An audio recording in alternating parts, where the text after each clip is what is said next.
નમસ્કાર વિદ્યાર્થી મિત્રો, છેલ્લે આપણે એસી પરિપથ માટેની આપણે ચર્ચા હતી, જેમાં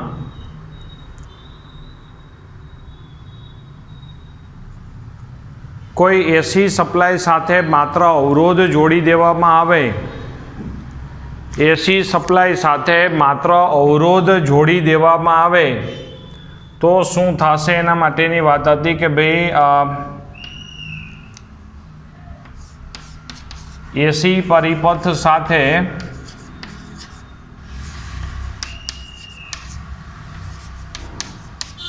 માત્ર અવરોધ જોડતા,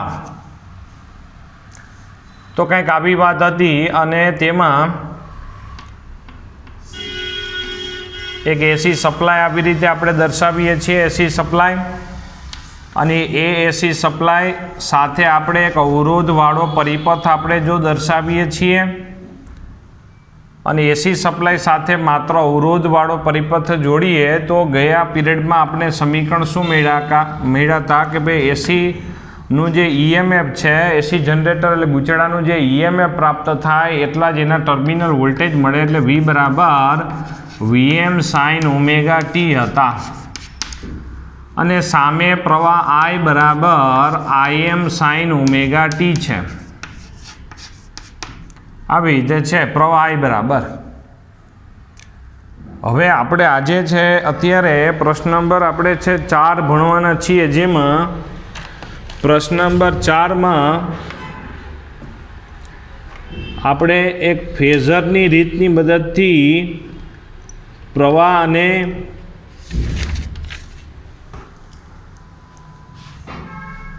ભાઈ પ્રશ્ન નંબર 3 સુધી આપણી વાત હતી. તો અહીંયા છે આ પ્રશ્ન નંબર 4, એસી પરિપથ સાથે માત્ર અવરોધ જોડવામાં આવે ત્યારે આપણે ઘૂમતા સદિશની મદદથી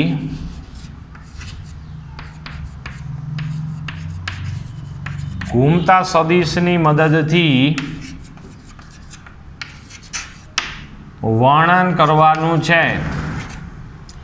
હવે જો ઘૂમતો સદિશ કેવી રીતે વિચાર કરવાનો આવશે, જોજો બરાબર. અહીંયા છે આપણે કોઈ પણ સદિશને આ ધારો કે એક આપણે આ હાર્મોનિક વિધેય કહેવાય, આ V અને I એ હાર્મોનિક વિધેય છે. હાર્મોનિક વિધેય એટલે કે જે સમયના વિધેય હોય તેને આપણે હાર્મોનિક વિધેય કહેવાય, કે ટૂંકમાં આપણે એમ લખી શકાય કે ભાઈ જે સમયના વિધેય છે તેને આપણે હાર્મોનિક વિધેય કહેવામાં આવશે. તો આ થયા આપણા માટે જે આ વોલ્ટેજ છે એ સમયનું વિધેય છે. જે આપણને કેમ ખબર પડી કે ભાઈ ધારો કે અહીંયા છે આપણે વિચાર કરીએ તો તેમાં અહીંયા V વિરુદ્ધ ટીનો આલેખ જો દર્શાવીએ તો કંઈક આવી રીતે આપણને પ્રાપ્ત થાય છે. જે આપણને ખબર છે કે ભાઈ V વિરુદ્ધ ટી અથવા તો V વિરુદ્ધ થીટાનો આલેખ જો દર્શાવીએ તો કંઈક આવી રીતનો આલેખ છે. આવી રીતે આમ સળંગ આપણે વિચાર કરી શકાય, બરાબર. તો તેમાં અહીંયા છે આપણા માટે ભાઈ ધારો કે વિચાર કરવો જોઈએ કે ભાઈ આ V વિરુદ્ધ ટીનો આલેખ છે. તો હવે આને આપણે છે ભાઈ V વિરુદ્ધ ટીનો જે આલેખ થયો, સમયનું જે વિધેય છે, સામે પ્રવાહ વિરુદ્ધ સમયનો આલેખ જો દર્શાવવો હોય તો આવી રીતે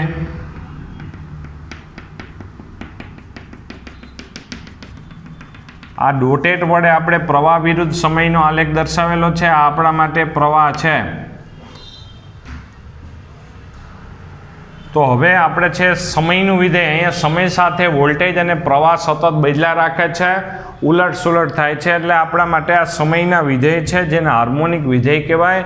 અને હાર્મોનિક વિધેયને આકૃતિમાં દર્શાવવા માટે ફેઝર વિચાર કરવામાં આવે છે. આકૃતિમાં દર્શાવવા માટે ફેઝર વિચાર કરવામાં આવશે. એટલે કે આપણો કહેવાનો હેતુ એ છે કે હાર્મોનિક વિધેય ના મૂલ્ય જેટલા મૂલ્યનું આપણે એક તીર દોરશું અને જે કળા જેટલા ખૂણે દર્શાવશું.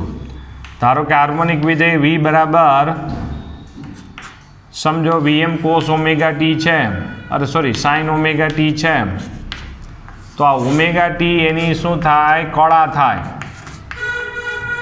બરાબર. અને Vm એટલે એનું મહત્તમ મૂલ્ય થાય. તો અહીંયા છે આપણે લખીશું એક તીર દર્શાવવું છે આપણે કે હાર્મોનિક વિધેયના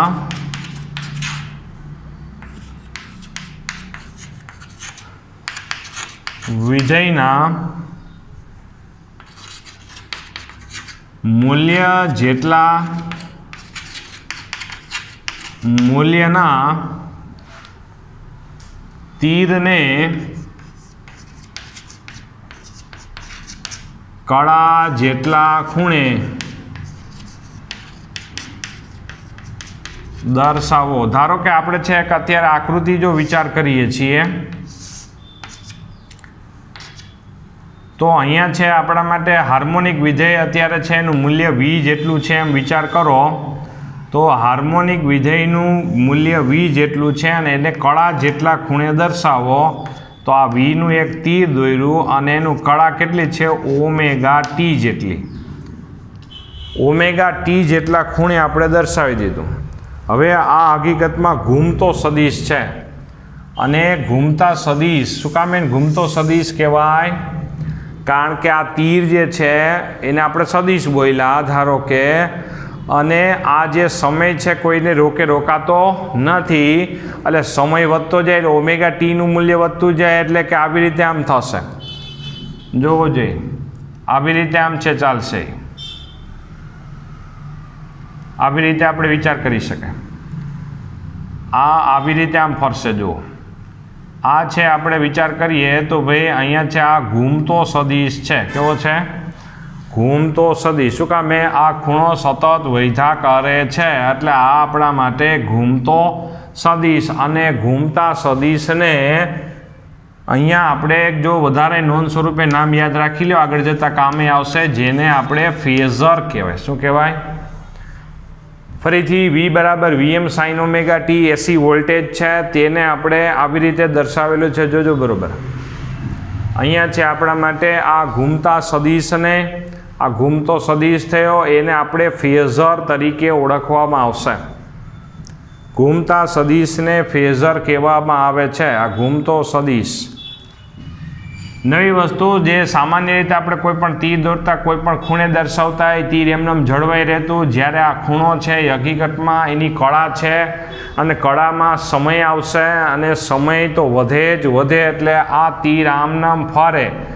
ભલે અહીંયા ફરતું તમને કોઈથી દેખાશે નહીં, બરાબર. તો અહીંયા છે આ ઘૂમતા સદિશને ફેઝર કહેવામાં આવશે. ફરીથી કહી દઈએ ને, ફેઝર દર્શાવતી આકૃતિને ફેઝર ડાયાગ્રામ કહેવામાં આવે છે. હવે એવી જ રીતે જો પ્રવાહનો ફેઝર ડાયાગ્રામ દર્શાવવો હોય તો પ્રવાહની કળા પણ ઓમેગા ટી જેટલા ખૂણે જ છે અને પ્રવાહનું મૂલ્ય ધારો કે વોલ્ટેજ કરતાં ઓછું છે એમ વિચાર કરો તો આવી રીતે.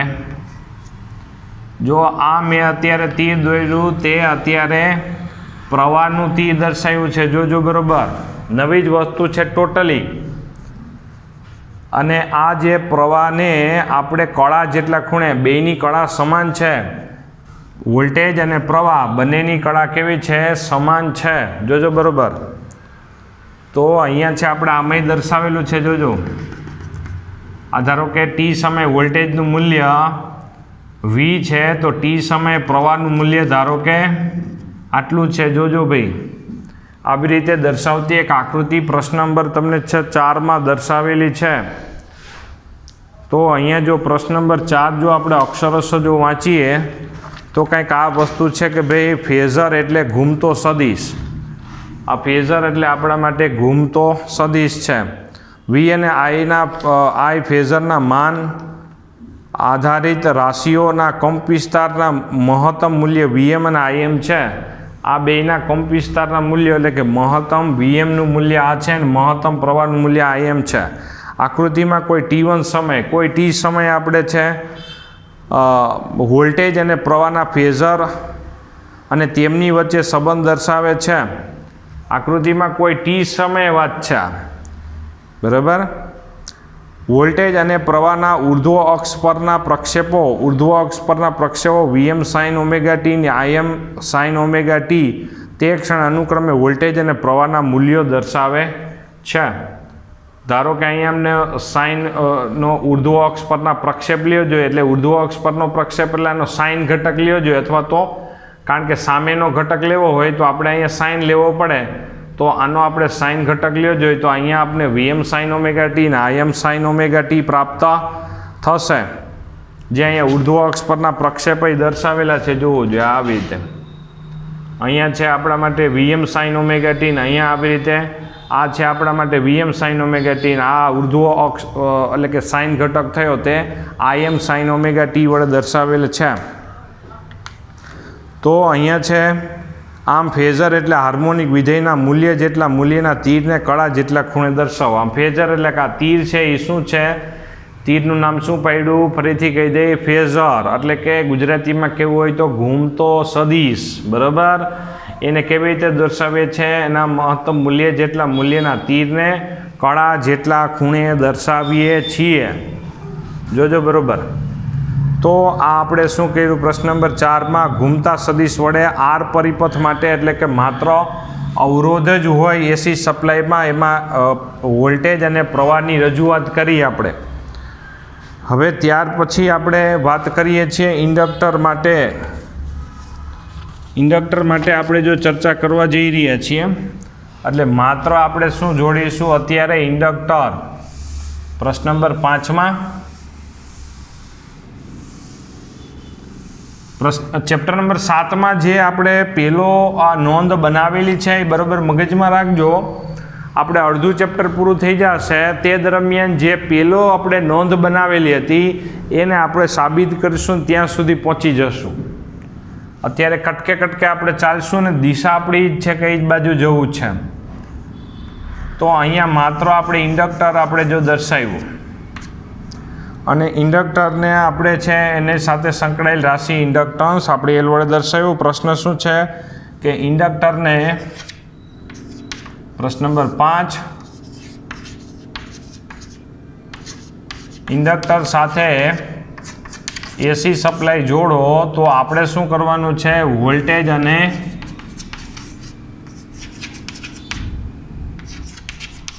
પ્રવાહની રજૂઆત કરી દેવાની છે. તો જોવો જોઈએ એના માટે આપણા પાસે ભાઈ વાત એવી છે કે ભાઈ એસી ઉદ્ગમ છે એના વોલ્ટેજ શું છે, એસી ઉદ્ગમના વોલ્ટેજ વી બરાબર આપણી પાસે છે વીએમ સાઇન ઓમેગા ટી અને એનો ફેઝર અને ધારો કે દર્શાવીએ તો આવી જ રીતે આપણે છે દર્શાવી શકાય. ધારો કે વી બરાબર વીએમ સાઇન ઓમેગા ટી છે, અહીંયા આપણે ધારો કે એની રજૂઆત કરીએ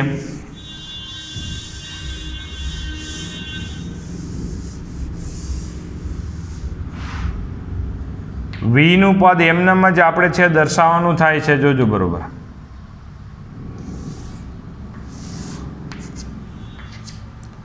અહીંયા છે વોલ્ટેજના મહત્તમ મૂલ્ય જેટલા મૂલ્યનું આપણે છે તીર દર્શાવવાનું છે અને કળા જેટલા ખૂણે દર્શાવી દેવાનું છે. તો અહીંયા છે આપણા માટે ભાઈ વોલ્ટેજ વી, તો અહીંયા છે આપણે જો દર્શાવી દીધું સાઇન,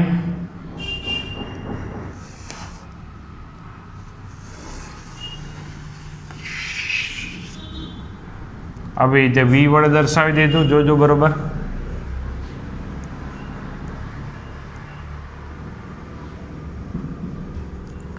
આવી રીતે થાય.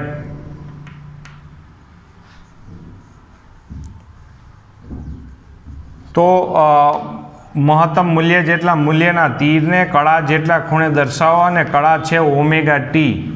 હવે આના માટે આપણે વિચાર કરવાનો છે, પ્રવાહનો વિચાર કરવાનો થાય છે.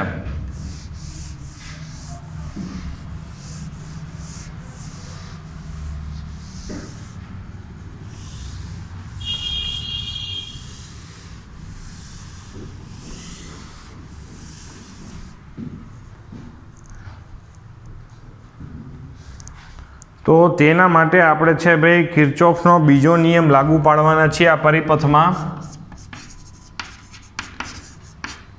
કિર્ચોફનો બીજો નિયમ લાગુ પાડો તો શું આવશે કે ભાઈ ધારો કે અહીંયા છે આ વોલ્ટેજ પ્રાપ્તિ સ્થાન છે V જેટલી ઉર્જા આપે છે. સામે ઇન્ડક્ટરના બે છેડા વચ્ચે જે EMF ઉદ્ભવશે, કારણ કે આ એસી સપ્લાય છે. હમણાં આપણે ગયા લેક્ચરમાં આપણે વિચાર કરેલો તો પહેલા લેક્ચરમાં વિચાર કરેલો કે એસી સપ્લાયના પ્રવાહના મૂલ્યો સતત બદલતા રહે છે. જો પ્રવાહ સતત બદલતો રહે તો ઇન્ડક્ટરમાં પ્રેરિત EMF ઉત્પન્ન થાય અને એ જે પ્રેરિત EMF ઉત્પન્ન થાય એટલો જ એના બે છેડા વચ્ચે PD પ્રાપ્ત થાય. તો ઇન્ડક્ટરના બે છેડા વચ્ચે ઉદ્ભવતો EMF માઇનસ L di/dt જેટલો હોય છે ઇઝ ઇક્વલ ટુ 0. ટૂંકમાં આ જેટલી ઉર્જા આપે ઇન્ડક્ટર એટલી ઉર્જા સંગ્રહ કરે. ટૂંકમાં છે આપણો કહેવાનો હેતુ એ છે, અત્યારે કોઈ ટી સમય માની લો કે આ પ્રાપ્તિ સ્થાન ઉર્જા આપે છે તો આ એટલી ઉર્જા શું કરે છે? સંગ્રહ કરે છે. કારણ કે ઇન્ડક્ટર એ ઉર્જાનો વ્યય કરવાવાળું પરિબળ નથી, એટલા માટે વ્યય એવો શબ્દ નહીં વાપરીએ, સંગ્રહ એવો શબ્દ વાપરીશું. પ્રાપ્તિ સ્થાનના વોલ્ટેજની જગ્યાએ લખીએ છીએ Vm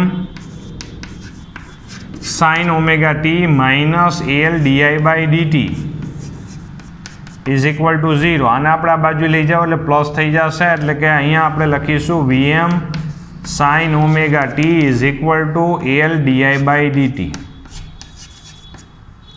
તો ડીઆઈને આપણે છે જો કરતા બનાવી દઈએ તો ડીઆઈ બરાબર જો શું આવશે? આ ડીઆઈ બરાબર ડીટીને આ બાજુ લઈ જાઓ, એલને છેદમાં લઈ આવો એટલે કે વીએમના છેદમાં એલ સાઇન ઓમેગા ટી અને ડીટી આ બાજુ એટલે ડીટી અહીં આવી જશે. બંને બાજુ સંકલન કરશું એટલે કે પ્રવાહ મળી જશે.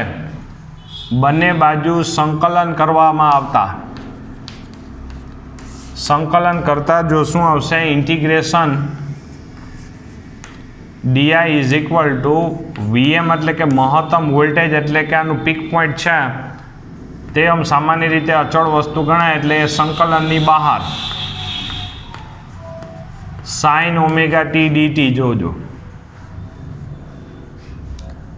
આવી રીતે. હવે સૂક્ષ્મ પ્રવાહનો સરવાળો કરો એટલે કુલ પ્રવાહ મળી જશે.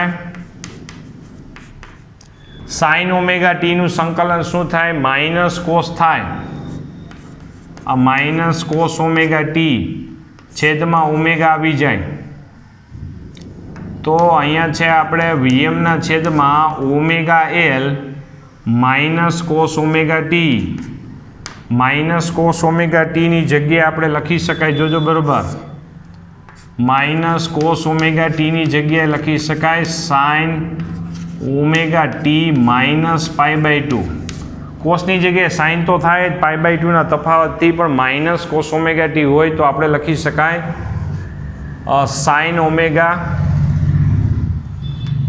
T minus π/2. તો અહીંયા થયું આપણા માટે આ સાઇન ઓમેગા ટી માઇનસ π/2. હવે જોવો જોઈએ આપણું સ્વરૂપ જોવો જોઈએ. પ્રવાહ બરાબર અહીંયા મહત્તમ વોલ્ટેજના છેદમાં અહીંયા શું આવવો જોઈએ? અવરોધ આવવો જોઈએ. પણ આ અવરોધ કોનો? માત્ર ઇન્ડક્ટરનો અવરોધ આવે. જો ઓલું ગયું આપણે સમીકરણ હતું તેમાં કંઈક આવું હતું, માત્ર અવરોધવાળા પરિપથમાં આમ લખ્યું હતું વીએમના છેદમાં આર સાઇન ઓમેગા ટી આ મહત્તમ અવરોધના છેદમાં મહત્તમ પીડીના છેદમાં અવરોધ એટલે મહત્તમ પ્રવાહ. એમ અહીંયા પણ મહત્તમ પીડીના છેદમાં અવરોધ આવશે, પણ એ અવરોધ કોનો? ઇન્ડક્ટરનો અવરોધ. અને ઇન્ડક્ટરના અવરોધ માટે આપણે એનું નામ પાડીશું ઇન્ડક્ટિવ રિએક્ટન્સ. એવું નામ શું કામ એને? જો હવે તમને રહસ્ય ખબર પડશે. ઇન્ડક્ટિવ રિએક્ટન્સ XL બરાબર ઓમેગા એલ. જો પહેલા જ લેક્ચરમાં આપણે એની સમજૂતી આપી દીધી. અને આ ઇન્ડક્ટિવ રિએક્ટન્સ એટલે શું છે? ગૂંચળાનો કાલ્પનિક અવરોધ, ગુજરાતીમાં લખવું હોય તો. આપણને ખબર છે કે પહેલા લેક્ચરમાં આપણે છે વિઝન ક્લિયર કરી દીધું હતું કે ગૂંચળું છે એનો જે અવરોધ છે એને આપણે કાલ્પનિકના લિસ્ટમાં રાખીશું. તો ઇન્ડક્ટિવ રિએક્ટન્સ જેને આપણે એક્સેલ વડે દર્શાવેલ છે, તો અહીંયા છે આપણે જો શું લખીશું કે I ઇઝ ઇક્વલ ટુ Vmના છેદમાં XL sine omega T minus π/2.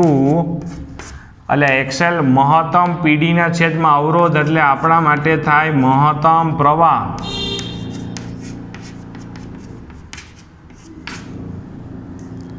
તો આવી રીતે વિચાર કરી શકાય. જો આ પ્રવાહનું સૂત્ર મળી ગયું છે, જે સામાન્ય અવરોધવાળા પરિપથમાં આપણે પ્રવાહ કરતા અહીંયા છે પ્રવાહ.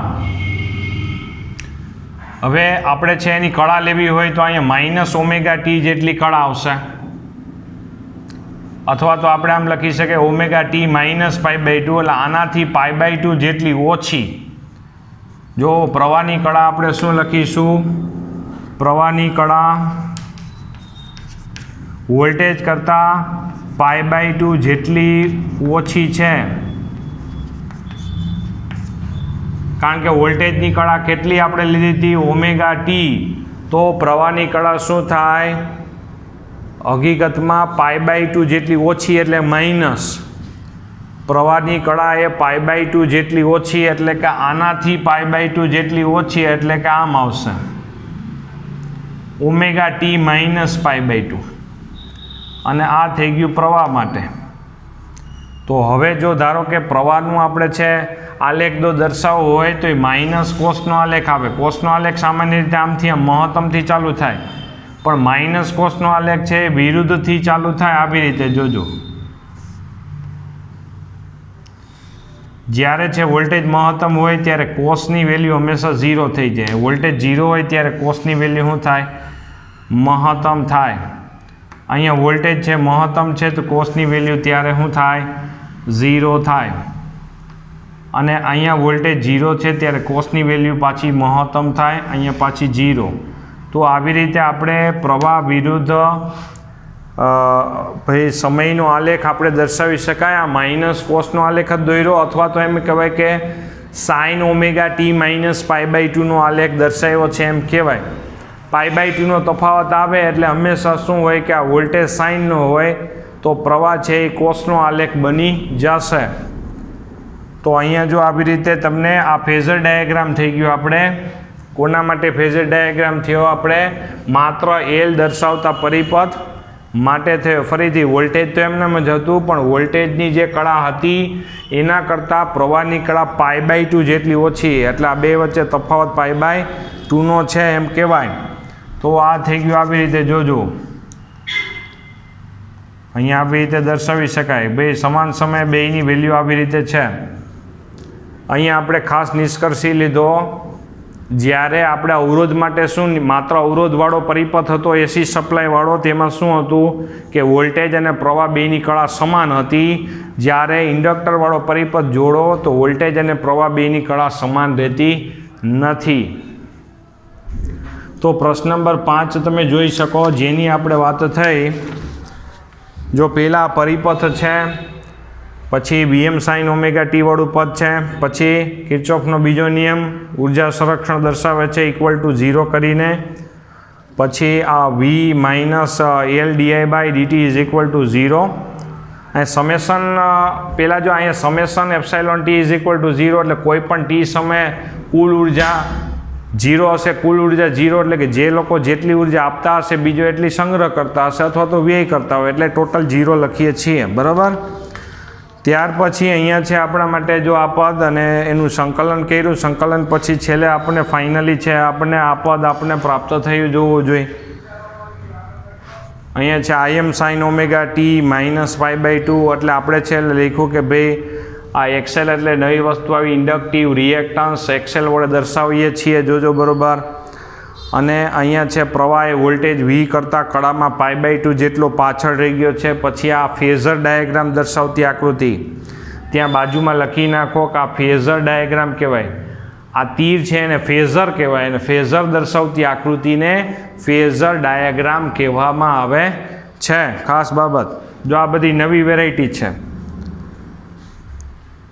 તો અહીંયા છે આપણે જો સરળતાથી એ સમજી ગયા કે ભાઈ આ ગૂંચળાનો કાલ્પનિક અવરોધ એક્સેલ એ આપણે સરળતાથી સમજી ગયા, કારણ કે આપણે પહેલા લેક્ચરમાં બરાબર વિચાર કરી લીધો હતો કે ગૂંચળાનો કાલ્પનિક અવરોધ છે એનું કંઈક નવું નામ પાડવું પડશે, બરાબર, એટલા માટે. ત્યાર પછી અહીંયા છે આપણા માટે ભાઈ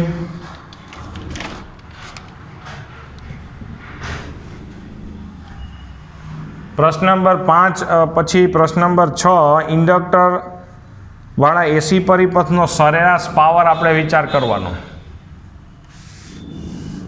ઇન્ડક્ટર સાથે એસી સપ્લાય જોડો તો સરેરાશ પાવર, ખાલી પાવર લેતા નથી, કારણ કે વોલ્ટેજ અને પ્રવાહના મૂલ્યો સતત બદલા રાખતા હોય તો વ્યવહારમાં જે આપણે પાવર યુઝ કરીએ તો એના માટે આપણે સરેરાશ લેવો પડશે. જે આપણે ગયા લેક્ચરમાં વાત હતી સરેરાશ પાવરની આપણે ચર્ચા કરીએ. આનો જવાબ 0 જ આવશે. શું કામે? તમને ખબર જ છે કે ઇન્ડક્ટર છે એ હકીકતમાં ઉર્જાનો વ્યય કરતો નથી, એટલે પાવર એનો શું આવશે? 0, એટલે એ કોઈ ઉર્જાનો વ્યય કરતો નથી, એટલા માટે. તો જોવો જોઈએ એના માટે આપણે વિચાર કરીએ.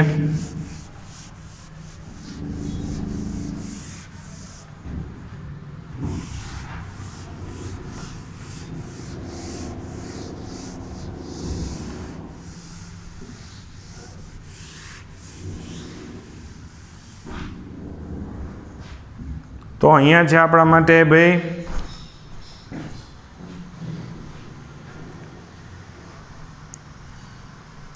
માત્ર ઇન્ડક્ટરવાળો પરિપથ જ છે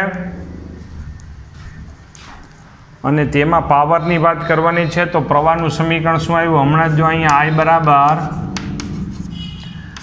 Im sin omega T minus π/2. તો તત્કાલીન પાવર જો વિચાર કરો, તત્કાલીન એટલે કે ટી સમયે,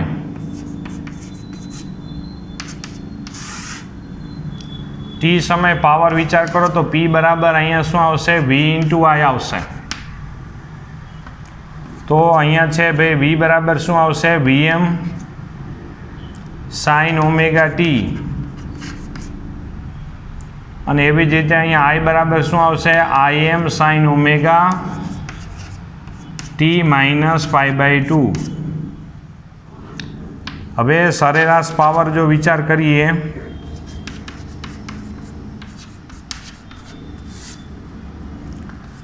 સરેરાશ પાવર માટે તમારે શું કરવાનું છે? સંકલન કરવાનું છે 0 થી T નું. 0 થી T નું તમારે સંકલન કરવાનું છે. હવે આ જે પદ છે એની જગ્યાએ આપણે આની જગ્યાએ આપણે એક પદ લખવું હોય તો લખી શકાય એમ છે.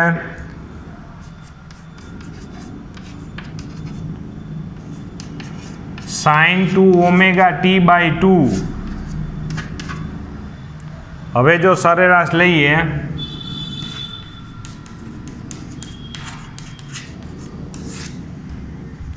તો સરેરાશ પાવર આપણે શું આવશે? જોજો બરોબર કે ભાઈ અહીંયા છે આપણા માટે, સોરી અહીંયા માઇનસ આવશે.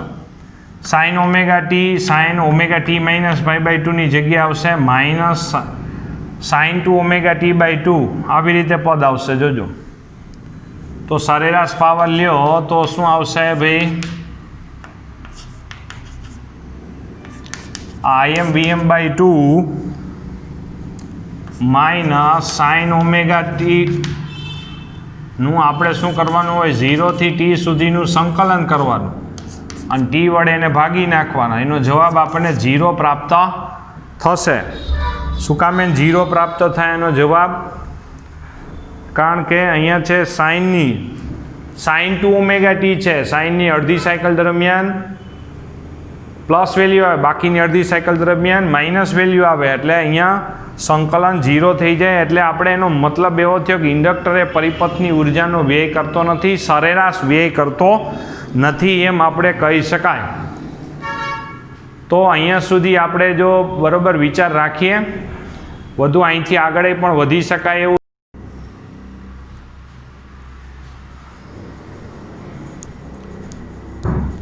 તો અહીંયા આપણી પાસે વાત એવી છે, જો જોઈએ કે અહીંયા સરેરાશ પાવર 0 થવાનું કારણ શું છે? કે અહીંયા જે સાઇનવાળું જે પદ છે તેમાં અડધી સાયકલ દરમિયાન છે સાઇન પ્લસ મળે ને અડધી સાયકલ દરમિયાન માઇનસ મળે, એટલે ટોટલ આપણે 0 પ્રાપ્ત થાય. એટલે સરેરાશ પાવર 0, એનો મતલબ કે ઇન્ડક્ટર પરિપથની ઉર્જાનો કોઈ વ્યય કરતો નથી એવું સાબિત થાય.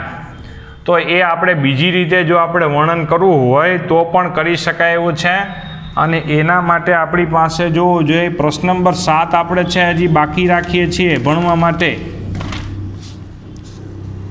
7 અને 8 બાકી રાખીએ ને એની પહેલાં આપણે પ્રશ્ન નંબર અહીંયા છે ભાઈ સોરી 6 માટે આપણે જે પાવરની જે ચર્ચા કરી અહીંયા પ્રશ્ન નંબર 6 એ આપણા માટે સરેરાશ પાવરની ચર્ચા હતી. 7 અને 8 એ આપણે બાકી રાખીએ છીએ. અને સાથે સાથે ટોપિકની સાથે સાથેનો ઇન્ડક્ટરનો આપણે આકૃતિ પરથી સમજાવવાનું છે કે ઇન્ડક્ટરનો પાવર કેવી રીતે શૂન્ય થાય છે, પાવર વોલ્ટેજ. અને એવો આપણી પાસે એક પ્રશ્ન છે કે આકૃતિ દોરીને આપણે બધી વસ્તુ સમજાવવાની.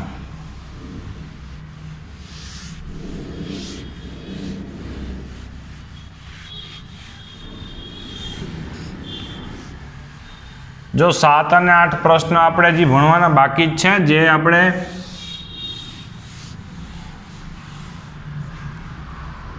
તો તમે જોઈ શકો કે પ્રશ્ન નંબર 9માં આપણે આકૃતિ પરથી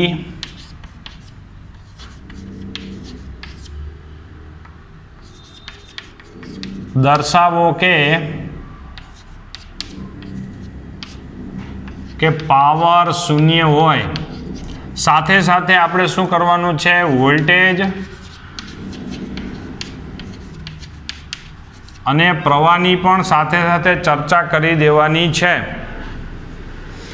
તો હવે ખાસ બાબત છે એમાં જો પહેલાં જે જવાબમાં તમને એક આલેખ આપવામાં આવેલો છે, એ આલેખ આપણે ખાસ સમજવાનો છે. જોજો બરાબર. અને જો આલેખ આપણે બરાબર સમજી લઈએ તો આપમેળે જો હું આલેખામાં દોરવાનું કેવી રીતે છે તમે ખાસ જોજો ભાઈ, કે અહીંયા છે ધારો કે આટલો આલેખ હું કટ કરી દઉં. જુઓ આ ઇન્ડક્ટર માટેનો જ આલેખ છે. તો ત્યાં છે ને એ આવી રીતે દર્શાવેલું છે. જોજો આ થઈ ગયો પ્રવાહનો. તમને જોઈને પહેલી વસ્તુ જો હમણાં હતો એ પ્રવાહ છે એ માઇનસ કોસ વડે દર્શાવેલો હતો, એ નહીં જ છે. પણ આગળથી આપણે થોડો કટ કરીને પછી જો એ લોકોએ દર્શાવેલો છે આવી જ રીતે આલેખ. વોલ્ટેજ તમને અત્યારે છે જો આકૃતિમાં જો એમાં પાવર દર્શાવેલું છે, વોલ્ટેજ દર્શાવેલો છે અને પ્રવાહ દર્શાવેલો છે. એમાં વોલ્ટેજ છે એ તમને જો દેખાય છે કે અત્યારે કોસવાળી સાયકલ દર્શાવેલી છે. જુઓ આ વોલ્ટેજ, અને દરેક તબક્કે વોલ્ટેજ અને પ્રવાહનો ગુણાકાર કરીએ એટલે તમને શું મળે, પાવર પ્રાપ્ત થાય. તો જુઓ આટલી વસ્તુમાં છે અહીંયા સુધી તો તમે શું કહી શકો, વોલ્ટેજ એ ધન છે, પ્રવાહ એ ધન છે. આમાં આપણે ડિપાર્ટમેન્ટ પાડી દઈએ. જુઓ આ એક ડિપાર્ટમેન્ટ આપણે વિચાર કરી નાખો, આ એક ડિપાર્ટમેન્ટ વિચાર કરી નાખો, આ એક ડિપાર્ટમેન્ટ વિચાર કર્યો, અને એક આ ડિપાર્ટમેન્ટ વિચાર કરી લેજો. આવી રીતે આપણે બધા ડિપાર્ટમેન્ટ વિચાર કરી લીધા. અને એનું છે અહીંયા જો ક્રમ આપેલું છે, જો એના આપણે ક્રમય છે, ધારો કે આને આપણે 0, 1, 2, 3 અને 4 આવી રીતે ક્રમ આપેલા છે. એમાં જો પહેલા વિભાગની જો એમાં ચર્ચા કરેલી છે કે ભાઈ 0 થી 1 વિભાગમાં શું થાય છે, તો કેટલી વસ્તુ લખશું કે વોલ્ટેજ ધન છે, પ્રવાહી શું છે તમને ધન, જેથી પાવર ધન છે. એનો મતલબ એવો થયો કે પાવરને આપણે પ્લસ વડે દર્શાવવાનું થાય તો પાવર ધન મળે. તો એનો મતલબ કે સ્ત્રોતમાંથી, સ્ત્રોત એટલે પ્રાપ્તિ સ્થાન કહેવાય, સ્ત્રોતમાંથી ઉર્જાનું શોષણ થાય. એટલે સ્ત્રોત ઉર્જા ગુમાવે છે અને ઇન્ડક્ટર સંગ્રહ કરે છે, એનો મતલબ એવો થાય.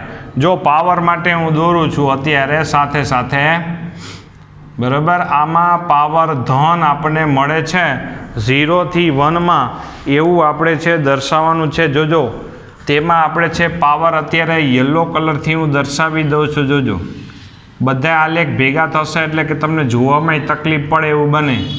આ પાવર માટે હું લખી રહ્યો છું ભાઈ. જુઓ, પાવર ધન.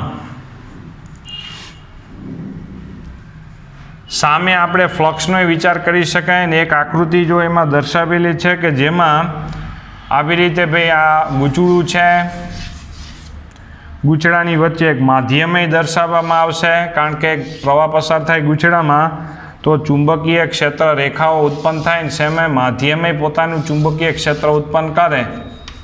આવી રીતે ચુંબકીય ક્ષેત્ર રેખાઓ દર્શાવેલી છે. જોજો ભાઈ બરોબર, આવી રીતે ચુંબકીય ક્ષેત્ર રેખાઓ દર્શાવવામાં આવે છે. તો ચુંબકીય ક્ષેત્ર, અહીંયા ચુંબકીય ક્ષેત્ર પણ આપણે છે ધન દર્શાવી દેવામાં આવે છે, અને કોર પણ કંઈક ચુંબકત્વ ધારણ કરે છે એવું આપણે વિચાર કરીએ. કોર એટલે કે જે વચ્ચે માધ્યમ મૂકેલું છે એ માધ્યમને કોર કહેશું. એ કોરે પોતાનું ચુંબકીય ક્ષેત્ર ધારણ કરે છે અને 0 થી 1 ગાળામાં પ્રવાહ સતત વધી રહ્યો છે, તો જેથી એ કોરમાંય પણ ચુંબકીય ક્ષેત્ર વધતું જાય છે. તો સામે આપણે જો વિચાર કરો, હવે 1 થી 2 પોઝિશનમાં વિચાર કરો. 1 થી 2 પોઝિશનની અંદર આને આ જ ગૂંચળું છે, એમાં કોઈ ચેન્જીસ નથી. ધારો કે આને આ જ ગૂંચળું આપણે જે દર્શાવીએ છીએ તે જ માધ્યમની વચ્ચે દર્શાવી દેવાનું છે. પ્રવાહ પસાર કરશું એટલે ચુંબકીય ક્ષેત્ર ઉત્પન્ન થશે, પણ પ્રવાહ સતત જો 1 થી 2 દરમિયાન જો આ પ્રવાહ જોવો જોઈએ. અત્યારે ખાસ બાબત છે તમારે જોવાનું છે, આ પ્રવાહ છે એ સતત અત્યારે 1 થી 2 પોઝિશનની અંદર પ્રવાહ સતત શું થઈ રહ્યો છે? ઘટતો જઈ રહ્યો છે. તો પ્રવાહ સતત ઘટી રહ્યો છે. પ્રવાહ સતત ઘટી રહ્યો હોય તો અહીંયા આપણે શું વિચાર કરી શકાય? તો ચુંબકીય ક્ષેત્રની દિશા તો એમનેમ જ રહેશે.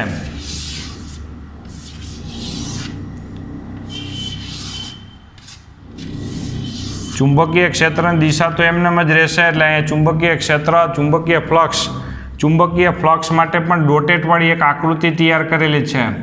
પ્રવાહ ધન હશે તો ચુંબકીય ફ્લક્સ પણ ધન હશે. આ ડોટેટવાળી વસ્તુ છે એ ચુંબકીય ફ્લક્સ ફાઈ દર્શાવે છે. એક જ આકૃતિની અંદર તમને વોલ્ટેજ, પ્રવાહ, પાવર, ફ્લક્સ બધુંય દર્શાવે છે. પ્રવાહ જો અહીંયા છે વધતો ગયો તો ફ્લક્સે વધતું ગયું. આ જો ડોટેટવાળી ફ્લક્સે વધતું ગયું. પ્રવાહ ઘટતો ગયો તો ફ્લક્સે ઘટતું જશે. અહીંયા પહેલેથી બીજા કન્ડિશનની અંદર તમે જો વિચાર કરો જોઈએ તો શું છે પરિસ્થિતિ? વોલ્ટેજ તમને છે જો 1 થી 2 પોઝિશનમાં વોલ્ટેજ છે એ ઋણ છે. જુઓ, વોલ્ટેજ એ ઋણ પ્રાપ્ત થાય છે. પ્રવાહ છે એ આપણા માટે પ્રવાહ તો હજી શું છે? ધન જ છે. આ વોલ્ટેજ અને પ્રવાહનો ગુણાકારથી પાવર મળે તો પાવર અત્યારે ઋણ. એનો મતલબ એવો થયો કે સ્ત્રોતમાંથી ઉર્જાનું શોષણ થાય છે. એની બદલે ઊંધું લખાય કે સ્ત્રોતને ઉર્જા મળે છે. આપણે પહેલા લેક્ચરમાં વાત હતી કે ઇન્ડક્ટર ક્યારેક ઉર્જા શોષણ કરે તો ક્યારેક પાછી આપે, પરિપથને આપે, એટલે કે સ્ત્રોતને આપે. તો જો એમાં શબ્દ શું લખ્યો હશે કે ભાઈ અહીંયા છે આપણે સ્ત્રોત ઉર્જા પાછી મેળવવા લાગે છે. એટલે અહીંયા આપણે જો સ્ત્રોત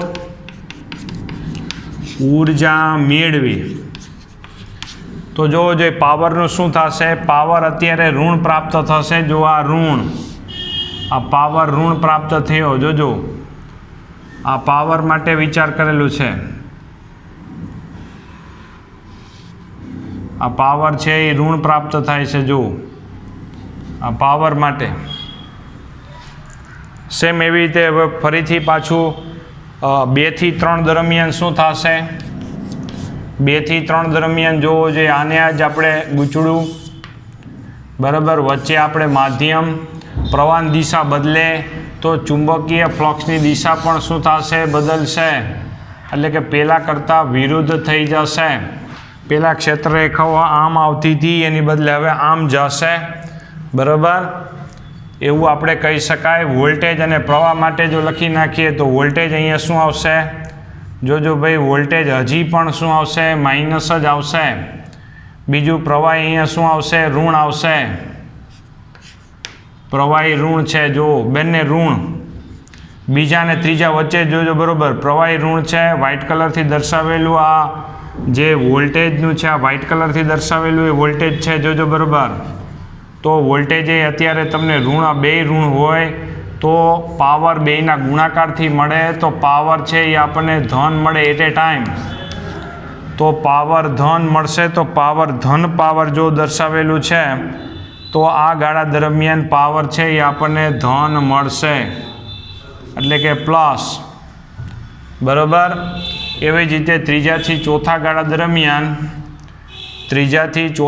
દરમિયાન અહીંયા છે આપણે પ્રવાહની દિશા હજી એ જ દિશામાં છે, એટલે ફ્લક્સ આપણને એ જ દિશામાં મળશે.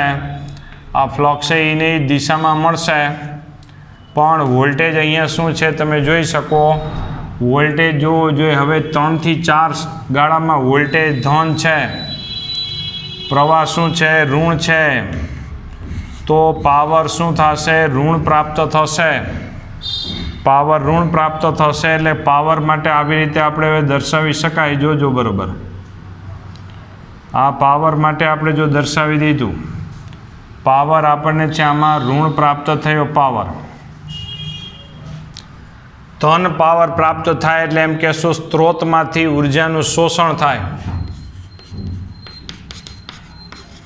એટલે કે સ્ત્રોત ઉર્જા ગુમાવે ને ઇન્ડક્ટર સંગ્રહ કરે. સ્ત્રોતમાંથી ઉર્જાનું શોષણ થાય એમ આપણે લખી શકાય. જ્યારે પાવર ઋણ એટલે કે સ્ત્રોત ઉર્જા મેળવે છે એમ લખવાનું થશે. સ્ત્રોત ઉર્જા મેળવે તો એનો મતલબ એવો થયો કે આપણે 4 જે વિભાગ કરીને વિચાર કર્યો તો 2 વિભાગમાં સ્ત્રોત ઉર્જા ગુમાવે છે ને 2 વિભાગમાં સ્ત્રોત ઉર્જા પાછી મેળવે છે. સરેરાશ રીતે વિચાર કરો તો ઇન્ડક્ટર છે હકીકતમાં પરિપથની ઉર્જાનો વ્યય કરતો નથી, એટલા માટે સરેરાશ પાવર આપણને 0 મળે છે. તો અહીંયા આ પ્રશ્ન નંબર જે 9 છે તે અત્યાર સુધી આપણે બોર્ડમાં કોઈ દિવસ પૂછાણો નથી, એટલો બધો ઇમ્પોર્ટન્ટ નથી, પણ તમને ઇન્ડક્ટરની એક ખાસિયત જે આપણે પહેલા લેક્ચરમાં જ ભણ્યા હતા તેની દર્શાવે છે. આજે આપણે શું કર્યું? પ્રશ્ન નંબર 4, 5, 6 અને 9 વિશે આપણે ચર્ચા થઈ છે. તો અહીંયા સુધી આપણે રાખીએ. વિદ્યાર્થી મિત્રો બરાબર તૈયારી કરતા જ હશે એવી આશા સાથે, અને બરાબર કરજો શરૂઆતમાં, એટલે આ ચેપ્ટર આપને એકદમ સહેલું પડે.